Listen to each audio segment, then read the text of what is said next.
두 분은 호카랑 온 러닝화 신어보셨나요? 모든 거 다 신어봤어요. 이렇게 문제의 그 제품입니다. 문제 제품이 있어요? 금융 도핑이에요 이거. 그럼 이제 아까 저희가 얘기했던 호카랑 온도 궁금한데 네, 온이 진짜 장난 아닙니다. 전 이거 보고 지금 토스증권을 켜서 온 주식을 지금 이 보이는 그림이 보이는 거 같아요.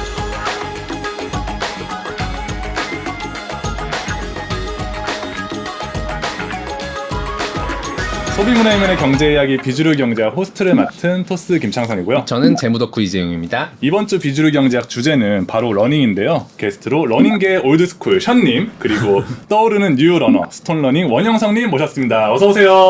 반갑습니다. 근데 소개가 올드스쿨. 올드스쿨인데 힙합에서 올드스쿨까지는 오케이. 그런데 러닝 실제로 뛴 거는 네. 비슷할 것 같은데 몇 년부터 뛰었어요? 저는 17년부터 운동 시작했어요. 올드스쿨 맞네요. 스톤러닝 영상 보면은 진짜 막 신나게 달리면서 도넛 드시고 막 이렇게 촬영하면서 달리고 막 진짜 신나게 뛰시는데 요즘 이런 젊은 러너들이 되게 많이 있나요? 많이 생기고 있는 것 같아요. 그래서 러닝 인플루언서라고 이렇게 딱 즐겁게 뛰면서 막 촬영하고 이러는 부류가 있어요. 제가 신기한 거는 고프로 들고 뛰시잖아요. 아 예. 앵글이 안 흔들리던데 그럼 어떻게 하는 거예요? 이제 뭐 과학기술의 발전인 거죠. 근데 그걸로 풀코스 뛰면 팔이 막 후덜덜 그러진 않아요? 너무 힘들죠. 네, 감수하고 근데 이제 네. 사실 처음 고프로 들고 뛰기 시작된 게 이제 해외 마라톤까지 갔는데 제가 여기다가 돈 태운 게 너무 아까우니까 네. 그냥 제 자기 기록을 좀 하고 싶어서 그래서 아카이빙 하려고 들고 찍었는데 생각보다 나쁘지 않은 거예요. 할만한다. 찍고 싶은 포인트 있을 때마다 이렇게 계속 들고 찍고 하는 거니까 뭐 그렇게까지 어렵진 않더라고요. 네. 요즘 이 정도로 러닝에 관심이 뜨거웠던 적이 있었나 싶을 정도로 정말 맞아요. 러닝 붐인 것 같아요. 네. 두 분도 요즘 러닝 붐을 체감을 하시나요? 너무 체감하죠. 어떻게 좀 경험을 하고 계세요? 러닝 너무 일단은 뜨겁다. 가장 너무 이렇게 확 와닿는 게 대회 접수하기가 왜 이렇게 힘들어졌는지. 요새 콘서트도 아니고 그러니까 거의 막 10분 순삭이에요. 예전에는 좀 널널했나요? 그러니까 몇 년 전만 해도? 예전에는 대회 전날까지도 막 자리가 남아서 마감이 안 돼가지고 네, 마감이 되는 대회가 거의 없었어요. 와. 예전에 그 더 옛날은 전화로 해갖고 받았었어요, 접수를. 그만큼 여유 있었다는 거죠. 어르신들은 항상 네, 그렇게 네. 하셨던. 그게 SNS영향이 커요. SNS요? 네, SNS에 달리는 이렇게 막 웃으면서 달리니까 정말 좋은 거야. 나 맨날 우울한데 네, 진짜 신나 집에서 보여. 맨날 우울한데 네. 저러면 진짜 웃을 수 있나 보다 막 막상 뛰어보면 이거 아니네. 러너스 하이가 뭐야? 죽고 싶은 감정인가? 아니 이 얘기를 좀 더 해보면 좋을 것 같은데 그러니까 러닝이 새로 생긴 스포츠는 아니잖아요. 그렇죠. 요즘 갑자기 왜 이렇게 뜨는지 두 분 생각이 좀 궁금해요. 그러니까 여러 가지 때문인데 일단 연예인들이 뛰기 시작한. 네. 얼마 전에 기안84가 이제 마라톤 맞아요. 도전했잖아요. 네네. 그거 보고 정말 많이 유입이 된 것 같아요. 그리고 또 예쁜 운동화들이 너무 많이 나와요. 맞아요. 네. 예뻐서 샀는데 이거 러닝화래. 뛰어볼까? 약간 이런 느낌으로. 재용님은 네. 러닝 하세요? 아주 조금 하는데 네. 어쨌든 재용님이 막 러닝을 즐기시진 않지만 네. 보면 러닝 붐이라는 걸 우리가 다 체감을 하고 있잖아요. 네, 혹시 네. 숫자로 볼 수 있는 러닝 붐을 좀 알 수 있을까요? 조금 찾아봤는데 작년에 이제 갤럽이라는 곳에서 설문조사를 한 적이 있었는데요. 이제 우리나라 성인들 중에서 운동 경험, 운동을 1년 중에 한 번이라도 해봤냐라는 질문에서 그런 설문이 이제 있군요. 2021년, 22년, 23년에 그 비율이 어떻게 바뀌었냐라고 해봤을 때 당연히 모든 대부분의 스포츠가 비율이 늘었습니다. 왜냐면 코로나 이후니까. 다들 많이 위드 했죠. 코로나니까 23년 많이 늘었는데 그 중에 가장 비율이 제일 많이 늘어나는 게 달리기 쪽이었어요. 예, 달리기가 2021년만 해도 이제 23%, 22년에는 27%, 23년에는 32%. 즉 점점 이제 당신 달려 이러면 원래는 10명 중 2명이 말했는데 요즘은 3명 이상이 말해주고 있다. 확실히 숫자에서 보이는 러닝 붐도 있는 것 같아요. 마라톤 대회에 대한 얘기를 좀 해볼게요. 두 분은 러닝계 이제 OB, YB이기도 하시지만 대회를 경험하는 방식도 약간 다르다고 들었어요. 형성님이 약간 해외 유명 마라톤을 하나하나 이제 섭렵하고 계시다면 션님은 직접 대회를 기획하고 운영까지 하시는 걸로 유명하잖아요. 어떤 마라톤 대회를 운영하고 계시는지 좀 그러니까 소개 좀 저희는 해주시죠. 기록 대회는 아니고요. 처음에 만든 거는 제가 어린이 재활병원 짓는 거를 돕고 완공되고 개원한 1주년 되는 해 지금 여러분들이 당신들이 하는 그 작은 일들이 이렇게 기적을 만들어낼 수 있다. 그걸 보여주기 위해서 미라클 365 런을 만들어서 10,000원씩 참가비를 받고 그 대회를 열었어요. 근데 그런 대회를 한다니까 막 여러 기업에서 후원도 하고 이래갖고 365명이 모였고 10,000원씩이니까 365만 원이 모금됐잖아요. 네. 근데 그날 제가 경품으로 나눠준 게 한 2천만 원 넘게 나눠졌어요. 후원이 많이 들어와가지고. 네. 네, 그래갖고 그거 이제 추첨해갖고 나누는 데만 한 2시간 걸렸어요. 이렇게 후원이 많이 들어왔어요. 거기 가야겠다. 뛴거나 30분 뛰었나요? 그렇지. 네. 한 5km 뛰었는데 5kg 뛰어 경품만 2시간 동안. 그렇게 해갖고 이제 시작해갖고 총 4년 동안 제가 주최한 기부론으로만 네.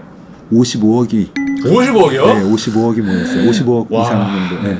아니 진짜 대단한 것 같은 게 이게 단순히 도와주세요, 후원해주세요만 했으면 사실 그렇게 안 됐을 것 같거든요. 근데 그렇죠. 달리기라는 요소, 이 마라톤이라는 요소를 넣어서 그게 가능했던 것 같은데 어떻게 맞아요. 보세요? 정확히 보셨어요. 이게 그러니까 참가하는 분들도 내 참가비가 정말 좋은데 쓰이네. 그것도 기분 좋고 네. 서로 윈윈이죠. 경품도 받고.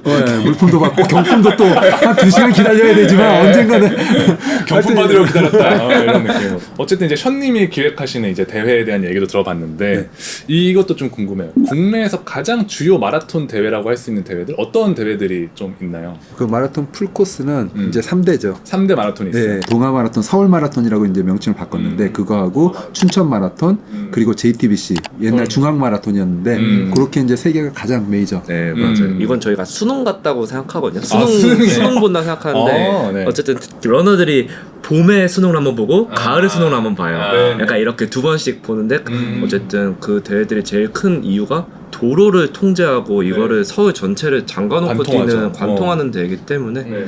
사실 제일 큰 메이저 대회라고 지금도 할 수 있고 그것도 어쨌든 춘천 마라톤은 춘천에서 뛰니까 네네네. 그 가을의 전설, 풍경과 가을의 풍경들이 그래서 가을의 전설이라고 가을의 전설. 가을의 전설이라고 하는 그런 슬로건을 갖고 있는 대회인데 정말 아름다워요. 비만 안 오면은 정말 아름다웠고 좋은데 좋게 뛸수 있게. 네, 근데 어필이 너무 많아요. 너무 힘들어요.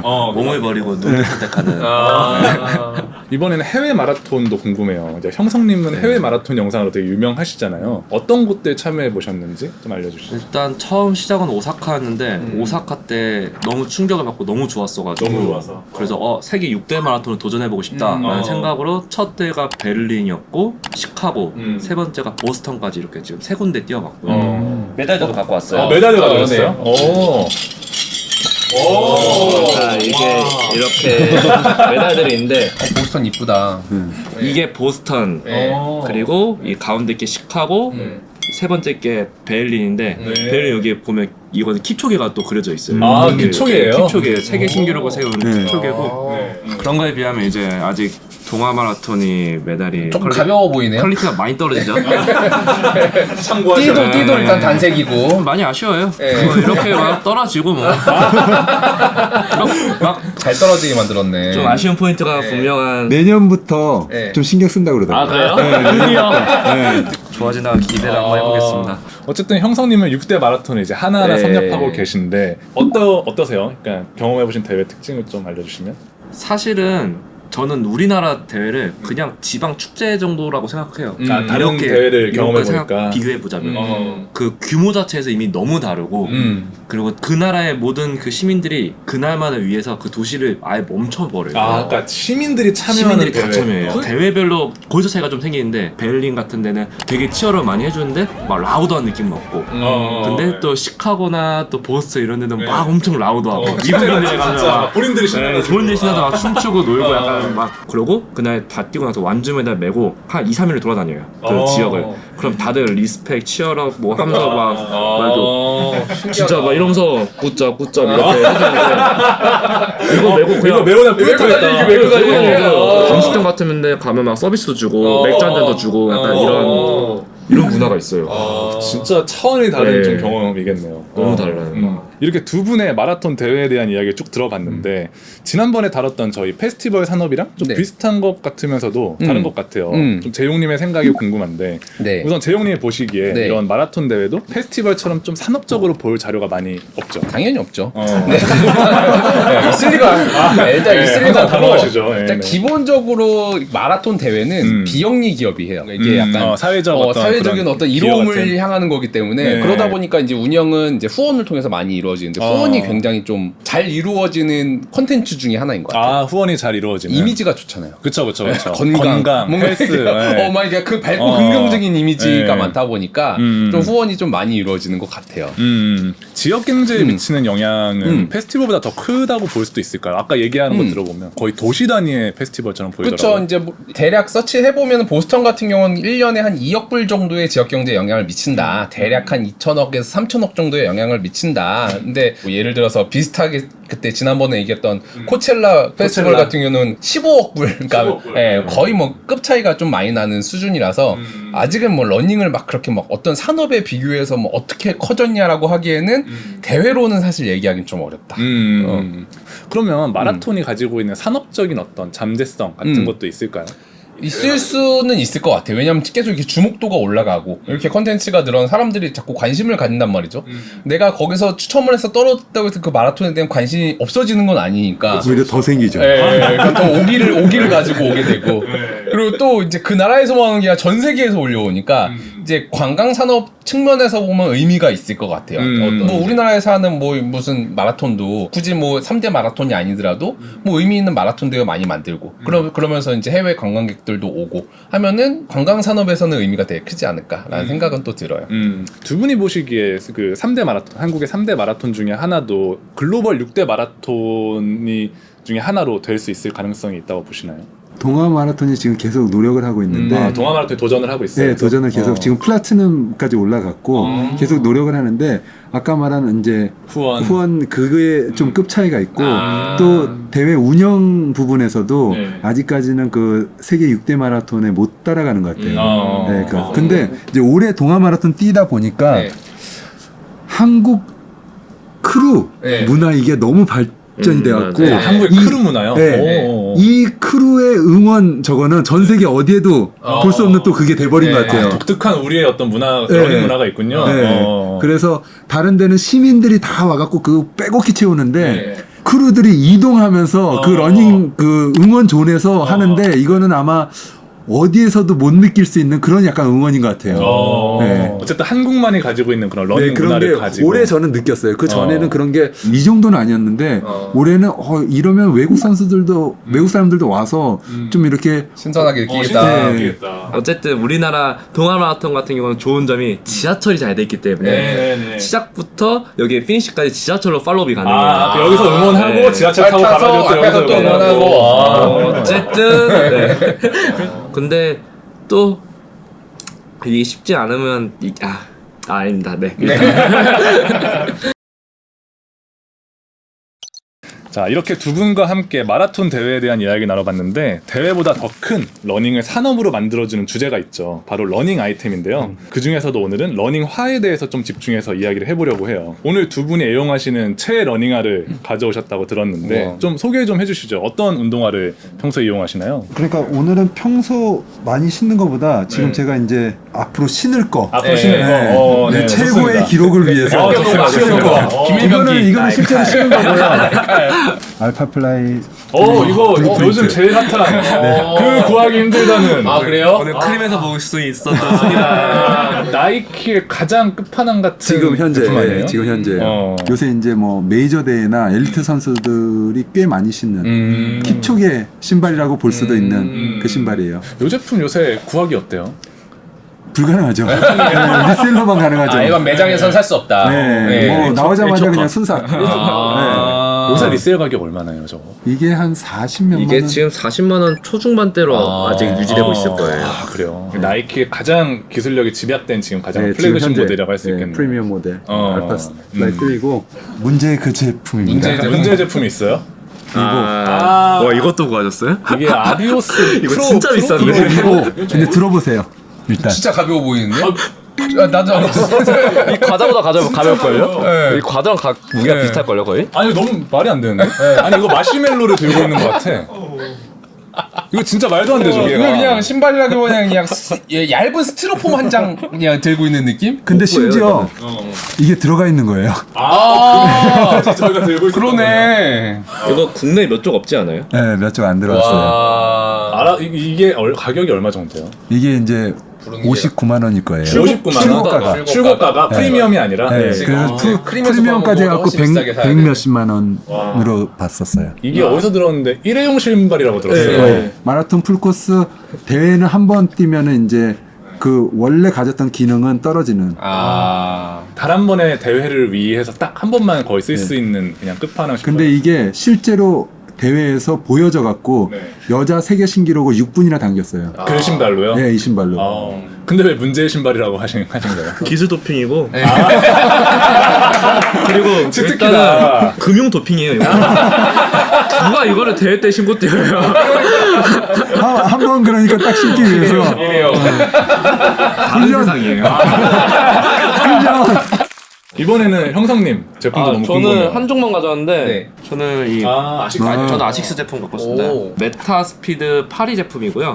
파리 에디션이 그 전에 빨간색으로 나왔었는데 이번에 또 새로운 컬러가 나왔습니다. 예쁘다. 아식스에서 파는 것 중에 제일 플래그십 제품인가요? 지금은 이게 제 하이라이트 제품이고 어쨌든 나이키 신발을 되게 좋아하고 나이키 신발로 그동안 계속 기록을 내왔었는데 이 신발로 갈아탄 이유가 동양인의 발에 맞춘 데 있어서 맞아, 그 평이 진짜 많더라고. 나이키 신발이 다 좋은데 너무 발이 아파요.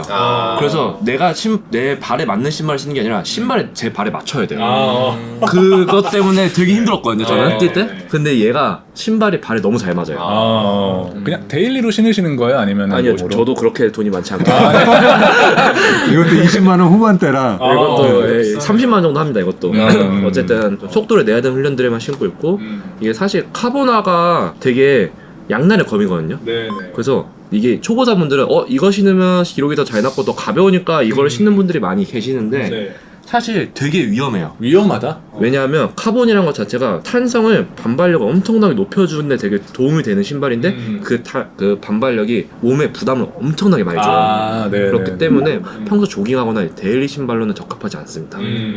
어쨌든 두 분이 가져오신 러닝화가 이제 뭐 아디다스, 나이키, 뭐 아식스 이렇게 가져오셨는데, 근데 요새는 이제 호카랑 온러닝이 진짜 엄청 인기라고 들었어요. 두 분은 호카랑 온 러닝화 신어보셨나요? 신어봤죠. 다 모든 거 다 신어봤어요. 어떤 가전인데? 수백 켤레 러닝화를 경험해보신 입장에서 호카와 온 어떠셨어요? 일단 온이 데일리로 신기는 되게 편해요. 네. 뛰지 않아도 신고 다니기에도 어떤 패션화로도 그렇고 네. 그리고 편안함도 그렇고 호카 같은 경우는 빨리 뛰는 것보단 좀 이제 천천히 조깅 정도에 뛸 때는 데일리로 뛰는 데일리로 느낌으로 뛸 때는 했을 때? 괜찮아요. 저한테는. 근데 거기서도 레이싱화가 나왔는데 그거는 좀 호불호가 많이 갈려 있더라고요. 레이싱화 네. 영역에서는 아직 좀 네. 아쉬운 부분이 있다. 그러면 이번엔 나이키도 궁금한데, 사실은 나이키 하면은 최근에 이제 예전보다 이제 주가도 그렇고 러너들 사이에서도 인기가 많이 죽었다, 이런 평가가 좀 나오고 있잖아요. 어떻게 보시는지도 궁금해요. 저는 약간 그 생각해요. 좀 방심했구나. 방심했다. 너무 이 치고 올라오는 브랜드들이 너무 많은데 그거에 발맞춰서 마케팅이라든지 이런 것들에 너무 효과가 좀 미비했던 것 같고 근데 사실 저는 나이키 제품이 데일리 시즈로는 되게 아직은 많이 떨어진다고 생각해요. 데일리로 오히려 떨어져 있어요. 레이싱용으로는 알파플라이나 베이퍼 이런 카보나 같은 경우는 되게 잘 돼 있는 신발은 맞는데 그 외에 조깅화나 그러니까 일반화로 쓰기에는 저는 되게 약하다고 생각해요. 발도 불편하고 그런 거에서 오히려 아디다스나 아식스 이런 제품들이 더 많이 사람들이 신고 있고 요새 특히나 아식스가 이런 카보나도 잘 만들지만 지금 더 유명한 게 뭐 슈퍼블라스트라던가 젤카야노 이런 신발들이 엄청 좋게 잘 나와서 사람들이 비카보나 중에는 이게 지금 최고다라는 호평이 있을 정도로 사람들이 정말 많이 신고 있고 그래서 크림에도 리셀이 이렇게 붙을 정도로 전 비카보나가 리셀이 붙는 경우 처음 봤어요. 그만큼 사람들이 신발에 대한 평가가 좋다는 게 저는 거기서 좀 느꼈거든요. 그게 아마도 그 주가의 하락에 큰 영향을 주지 않았을까. 방심했다. 네. 그럼에도 이제 마라토너로서 보기에 나이키는 진짜 이건 못 넘는다 하는 가장 큰 강점이 있어요. 러닝화로서. 러닝화로서도 있겠지만 그것보다 더 큰 어쨌든 모델이죠. 킵초게. 킵초게? 모델이요? 킵초게 선수요? 네, 킵초게 선수가 나이키 저거 하니까 네네. 옛날 마이클 조단처럼 네네. 마라톤계는 킵초게가 그 사람이니까 고트니까. 네, 고트니까. 네. 그러니까 그 영향이 되게 커요. 그리고 신발적인 부분에선 사실 나이키 신발이 자극적이에요. 자극적이다? 쿠션감은 사실 아직까지도 탑 티어에 있기는 해요. 그거를 어쨌든 이 신발이라는 것 자체가 30km 이후로 뛰었을 때도 그때도 이게 믿음의 영역으로 이 신발이 날 받쳐주고 가고 있다 느낌이 들어야 되는데 네네네. 그 믿음을 주게끔 하는 신발이 아직까지는 나이키 신발들이 그게 역할을 하고 있고 그러다 보니까 아무래도 결국에는 진짜 대회 때 뭐 신을래 했을 때 선택지가 그렇게 많지는 않을 수 있다. 그런 부분은 아직은 나이키가 다시 한번 자꾸 올라갈 수 있는 포인트가 있는데 이걸 어떻게 살리느냐는 이제 나이키의 몫인 거죠. 이번에는 좀 재용님 차례인데 네. 작년 비주류 경제학에서 저희가 나이키가 좀 불안해 보인다라고 네, 네. 이야기를 하셨는데 네, 네. 정말 그 예언이 좀 적중을 했어요. 제가 불안해 보인다고 했나 보네요. 아, 네.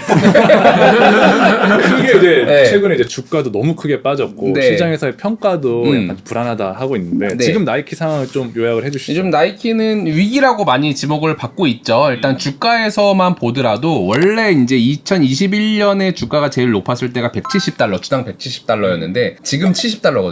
와, 너무 많이 빠졌는데 $100가 그냥 빠졌네요. 그렇죠.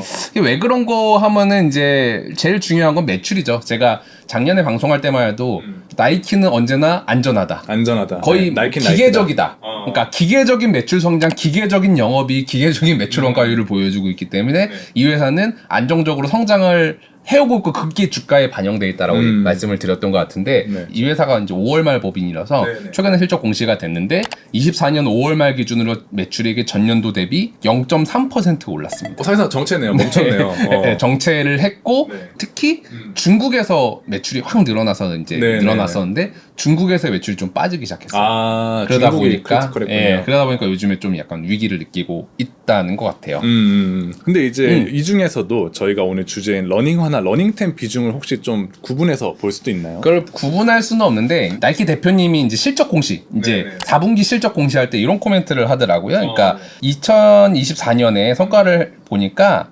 퍼포먼스 부문은 두 자릿수로 성장했고 퍼포먼스 부분. 라이프 스타일 부문은 두 자릿수 하락했다. 즉, 퍼포먼스와 라이프 스타일. 우리가 평소에 신는 스니커즈류는 두 자릿수 10% 이상 하락을 했고 네네네. 달리기 하는 부분, 축구하는 부분은 두 자릿수 이상 성장했다.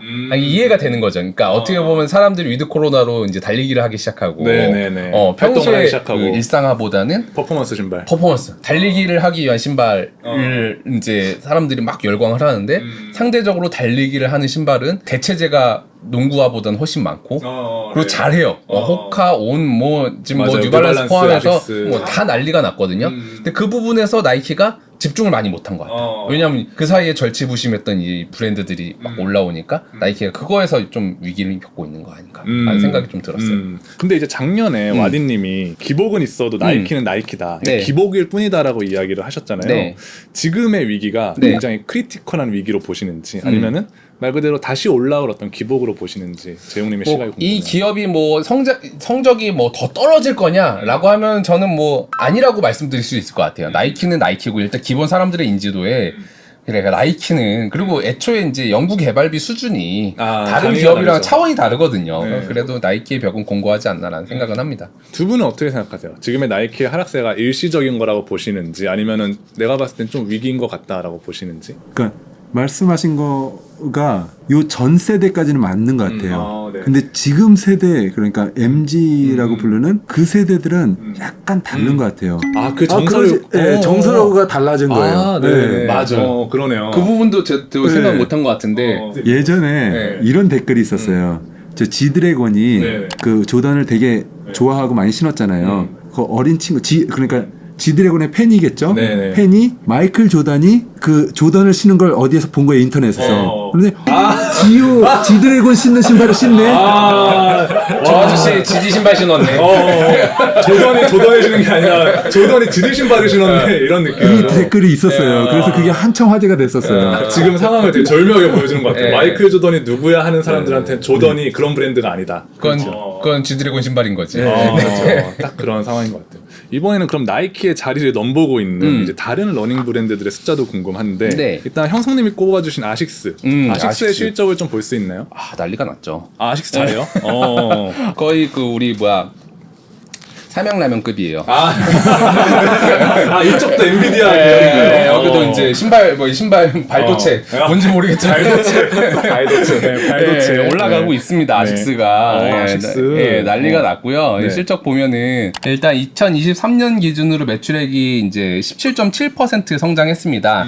우리나라 돈으로 5조 그러니까 물론 환율이 좀 떨어져서 5조는 안 될 것 같은데 효과를 빼더라도 한 11% 정도 올랐고 양적인 성장보다는 질적인 성장 측면에서 의미가 있다라는 생각이 딱 든 게 질적인 성장. 일단 아식스의 품목별 매출액을 보면은 하나는 이제 퍼포먼스 러닝이 있고요. 그게 우리가 알고 있는 신발. 러닝화. 그게 이제 매출액의 거의 압도적인 비중을 차지합니다. 그리고 그 다음에 이제 CPS라고 해서 코어 퍼포먼스 스포츠, 축구와 테니스와 어떤 달리기 기능이 외의 뾰족한. 어떤 스포츠 기능화 그리고 네.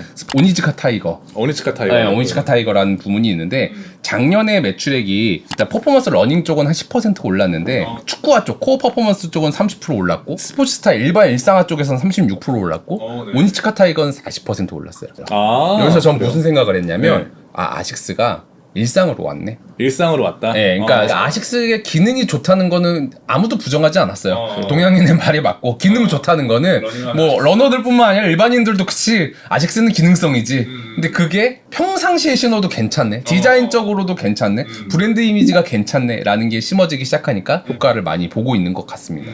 모든 포트폴리오가 되게 건강하게 다 동시에 성장하고 있는 것 같다? 그런 그쵸. 생각이 좀 들었어요. 그럼 이제 아까 저희가 얘기했던 요즘 한창 치고 올라오는 브랜드 호카랑 온도 궁금한데 네. 볼 수 있나요 혹시? 호카랑 온 당연히 볼 수 있고요. 전 깜짝 놀란 게 이제 전 세계적으로 스포츠 기업 중에 1위가 당연히 나이키고 2위가 아디다스인데 보통 국룰이죠 그게. 네, 3위가 이제 호카. 3위가 호카가 됐어요? 시가총액 기준으로 호카를 소유한 데커스라는 기업이 있습니다. 여기가 뭐 하는 회사냐면 일단 호카를 보유하고 있고 그 호카보다는 이제 어그 어그 부츠의 그 어그요? 어그 이걸 가지고 있어요 어그 부츠. 그 어그를 원래 그냥 일반 어그 부츠의 어그란 말을 쓰면 안 돼요. 이 회사가 브랜드 이제 로열티를 가지고 라이선스를 가지고 있거든요. 유지즈는 이 회사만 쓸 수 있어요. 아 그래요? 어쨌든 어그 자체는 매출액이 전년도 대비 떨어집니다. 한 2.7%로 그냥 상태 유지 정도만 하고 있는데 이제 호카 브랜드가 이제 매출이 1년 동안 58%가 올라요. 이제 거의 어그 사업 부문에 거의 육박할 정도로 호카가 많이 올라와서 호카가 1년에 58%가 드니까 와 성장률이 성장률이 어마어마해요. 호카가 6년 동안 생각해 보면 2018년에 호카 매출액이 1억 5천만 불이었거든요. 근데 최근 매출액이 14억 불이에요. 10배. 예, 엄청나게 돌풍을 일으키고 있는 게 호카고 그게 아무래도 이제 좀 옛날에는 이게 좀 약간 투박하게 뭐 약간 특이하게 생겼다 우리 일상에 신기에 약간 부담스러운 안 예쁘다고 느낌이었는데 생각했어. 예. 그게 이제 그 눈이징이라고 눈을 오래 보다 보니까 뇌이징. 뇌이징이 돼가지고 저건 특이하고 예쁘네. 저건 이쁜 거야. 이쁘네. 근데 기능성도 좋다고 하네. 약간 이런 식으로 이제 우리의 뇌이징이 된 거 아닌가. 그게 우리뿐만 아니라 전 세계적으로 되고 있는 거 아닌가. 이런 느낌이 좀 들어요. 온도 궁금해요. 온은 또 지금 기세가 온이 어떤지. 진짜 장난 아닙니다. 지금 나이키 빼고 다음 거에 나이키만 나이키만 지금 나이키가 뺏긴 몫을 지금 네. 세 브랜드가 다 가져가고 있는 것 같아요. 지금 현재 시가총액은 한 116억 불이니까 네. 15조 원 수준으로 상당히 큰 회사고요. 매출액을 따져보면 온이 작년 매출액이 17억 9,200억 불이었거든요. 네네. 즉 호카보다 매출액이 온이 더 큽니다. 더 갚으려고 더 커요. 엄청나게 올라가 성장률도 호카보다 온이 크고요. 매출 규모도 온이 큽니다. 그리고 놀라운 건 뭐냐면 그 매출액의 상당 부분이 아메리카와 유럽 쪽에서 나온다는 거예요. 아직 아시아에는 상륙도 아시아 안 한. 매출이 거의 없다시피 5% 미만입니다. 없다시피 지금 생산 캐파가 부족하다고요. 지금 공급이 못 따라가요. 너무 잘 나가니까 네네. 이미 미국에서만 소비해도 계속 이게 쭉쭉 팔릴 정도로 굉장한 이제 수요의 직면을 하고 있고 약간 이거 보고 주식 투자해야겠는데 하면서 아시아가 남았네. 저 이거 보고 아시아가 아직 기회의 땅이네. 그러니까요. 왜냐하면 이제 그 브랜드의 특성이 네. 한번 미국에서 잘 뜨면은 중국 사람들이 미국에서 잘 뜨는 거 좋아하거든요. 그쵸. 영향을 받죠. 근데 미국에서 이렇게 잘 팔린대 그러면 아마 중국과 일본에서 많이 사갈 거예요. 거기에다가 저 스위스 브랜드잖아요. 네. 그러다 보니까 네. 약간 그런 유럽 히스토리도 브랜드니까. 있고. 유럽에 그 스위스가 본진이니까 일단 유럽에서는 기본적으로 잘 나가는데 미국에서는 유럽보다 더 잘 나가고 있고 전 이거 보고 지금 토스 증권을 켜서 온 주식을 지금 모으기를 걸었습니다 지금. 안 되겠다. 안 되겠다. 진짜 이거. 찐이네요. 네. 진짜 모으기를 걸었다고요? 왜냐면 이 보이는 그림이 보이는 거야. 일단 유럽에서 시작했고 미국에서 대박 쳤는데 아시아를 아직 안 왔어. 아시아에 아직 안 왔죠. 이건 떡상 각인가? 그래서 약간 그런 느낌을 많이 받았어요. 이렇게 진심으로 지금 하셨던 적이 없는 것 같은데. 이거다. 물론 투자는 개인의 판단이기 때문에. 어제 나이키가 잠깐 그 흔들리는 사이에 뭐 호카, 오온 뭐 진짜 어디 할 거 없이 진짜 숨 쉴 틈 없이 치고 올라오는 것 같아요. 그러니까요. 주가로도 보이고, 네, 약간 그런 실적으로도 실적으로도 봐도 보이고. 확실히 이것만 봐도 러닝 진짜 붐이다. 이런 것도 많이 느끼는 것 같아요. 알겠습니다. 이렇게 러닝화 브랜드들의 숫자까지 살펴봤는데 마지막으로 이야기를 종합하는 질문을 좀 들어보려고 해요. 지금의 러닝 붐이 더 커질 거라고 보시는지 아니면은 시간이 지나면 어느 정도 거품이 좀 거칠 거라고 보시는지 두 분의 의견이 궁금해요. 무조건 더 커져요 이거는. 무조건 더 커진다. 왜냐하면 네. 꺼질 이유가 없는 스포츠예요. 이거는 한번 하면 약간 유행처럼 훅 지나갈 스포츠도 아니고 계속 하면 언젠가 계속 더 많은 사람들이 더 경험하게 쉬운 진입장벽인 스포츠이기 때문에 더 많이 커질 거라 생각해요. 무조건. 네. 일단 거추장스러운 게 없어요. 바로 내가 뛰자 그러면 뛸 수 있는 거예요. 네. 언제 어디서든지. 그리고 남녀노소 누구나 할 수 있다라는 거예요. 맞아요. 왜냐면 기본적으로 우리가 배우지 않고 할 수 있는 거잖아요. 네, 태어나서 뭐 처음에 기고 걷고 그다음에 뛰고. 네, 그래서 더 계속 이게 붐은 커지지 않을까 생각이 들어요. 대한민국 모든 사람이 달리는 그날까지. 션님이 자자걱정 생기신 것 같아요. 공익 광고처럼 갑자기. 알겠습니다. 재용님은 어떻게 보세요? 네, 저도 두 분의 말씀에 되게 공감이 많이 되는 게 예전에 제가 미국 출장을 갔을 때 기억이 나는데 미국 사람은 진짜 많이 뛰더라고요. 네, 진짜 많이 뛰더라고요. 그러니까 약간 뭔가 좀 문화적으로 좀 더 하이 레벨을 경험한 사람들은 이게 오래 달리는 것들이 나한테 내 삶에 큰 득이 된다는 거를 인지하고 계속적으로 그거를 이제 삶의 밑바탕으로 깔고 가는 것 같은데 우리도 비슷할 것 같아요. 우리도 한국 사람들이 굉장히 노동 시간 많고 스트레스 많고 뭐 이렇게 뭐 교수님의 말에 뭐 이렇게 압력솥을 받고 약간 찌고 있는 느낌인데. 사회라고 하는데 네. 그 찌는 그 공기를 빼줄 수 있는 게 달리기지 않을까요? 그럼 분출구 같은 역할로서의 달리기. 분출구 역할로서 한 번, 두 번 뛰다 보면 많은 사람들이 뛰게 되는 거는 뭐 우리나라도 마찬가지고 전 세계적으로도 마찬가지지 않을까라는 공감을 하게 됩니다. 이번 주 비주류 경제학에서는 션님과 스톤러닝님 모시고 함께 러닝 산업에 대한 이야기를 나눠봤는데요. 마무리 질문을 던져보려고 해요. 지금 혹시 준비하고 계시는 대회, 앞두고 있는 대회 있나요? 이제 매년 가장 큰 건데 8.15 런 광복절에 네. 하는 건데 제가 그날은 직접 81.5km 일단 뛰어요. 작년에도 하셨죠? 지금 4년, 올해가 5년째예요. 4번 뛰었고 이제 올해 5번째 뛰는 건데. 날도 제일 더울 때잖아요. 15일. 와, 기대되네요. 81.5 말고 그냥 8.15로 퉁치면 안 돼요? 많은 분들이 그렇게 지금 제안을 해주고 있어요. 이제 8.15로 됐다, 그랬다, 4번 했어, 됐다. 어떻게 8.15로 뛰냐. 뛰어라. 그러는데 이게 대한민국을 있게 해주신 그 독립투사분들, 그분들에게 감사 편지를 쓴다는 마음으로 뛰고 있어요. 그리고 그걸 통해서 모인 금액으로 독립유공자 후손분들 집을 지어드리고 있고요. 그래서 실제로 작년까지 그러니까 4년 동안 39억이 8.15 런으로만 39억이 모금이 됐고 이제 집을 지어드리기 시작했는데 14채가 완공이 됐고요. 또 이제 계속해서 100호까지 지으려고 시작을 했어요. 대단하십니다. 아직 공개 안 된 건데 올해 메달이에요. 네. 그래서 이게 여기 보면은 2024 8.15 Run Korea고요. 그다음에 밑에는 이제 잘 될 거야 대한민국. 그리고 여기가 이제 1945 빛을 되찾다. 광복의 너무 그리고 광복절을 영어로 National Liberation Day of Korea. 박물관에 있어야 될 것 같아요. 소비문화이면의 경제 이야기 비주류 경제학, 오늘은 션님, 스톤러닝님과 러닝에 대한 이야기를 나눠봤고요. 저희는 다음 시간에 다른 주제로 돌아오겠습니다. 감사합니다. 네, 감사합니다. 감사합니다.